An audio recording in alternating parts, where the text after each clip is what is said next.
going to the next point is about our former Prime Minister mentor, Mr. Lee Kuan Yew. He says that the foreign talents are vital to Singapore society and economic progress. But recently, the policymakers' decision has led to a decline in international student enrollment and scholars. What is your view on Singapore losing both students and immigrants? How does it impact Singapore? And you also mentioned that countries which are not open to foreign immigrants are bound to decline. So why do you say that? Well, Lee Kuan Yew was certainly one of the great geniuses of our time for the world, not just for Singapore, of course. He had insight. He made mistakes, but so what? You look out the window. Singapore has been one of the most successful countries in the world in the last 50, 60, 70 years. There are many countries where people made mistakes and they don't have great success to show for it. Singapore has huge success because Lee Kuan Yew knew what the country needed, what Singapore needed, and how to get it. He insisted on education. He insisted on dual languages. He insisted on saving money and investing money, and he insisted on foreign talent. You know, Singapore 50, 60 years ago had 500,000 people. It was a swamp, according to Lee Kuan Yew. But he said, no, let's open up. Let's attract smart, successful, bright people, and we will build a successful country. Well, and look out the window. He did it. He did it. He brought in lots of foreign talent. And in fact, nearly everybody in this country is at least second or third, or maybe fourth or fifth generation. We're all foreigners. Our parents and grandparents all came from somewhere else, and Singapore became a great success. I can give you many examples throughout history of countries that have done that. Look at America. America became a very successful country. America begged people to come to, foreigners to come to America. America would give you land, give you grants if you would come, if you would work hard. It's like Lee Kuan Yew. If you came here and you were smart and you worked hard, he wanted you.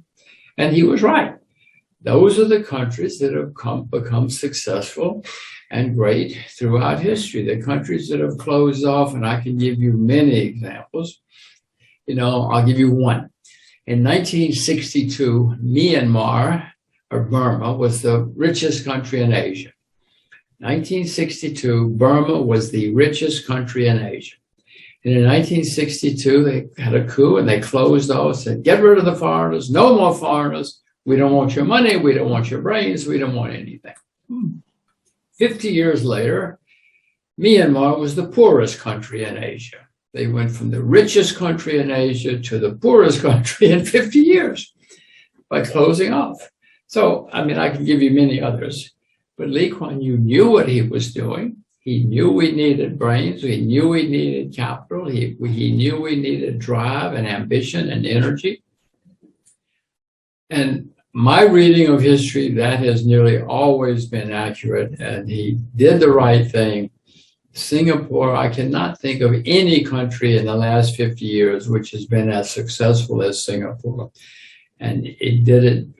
We went from 500,000 people to 5.5 million people. The population went up over 10 times, and most of them were foreigners. Maybe they were Chinese foreigners, maybe whatever they weren't born in Singapore, most of those people.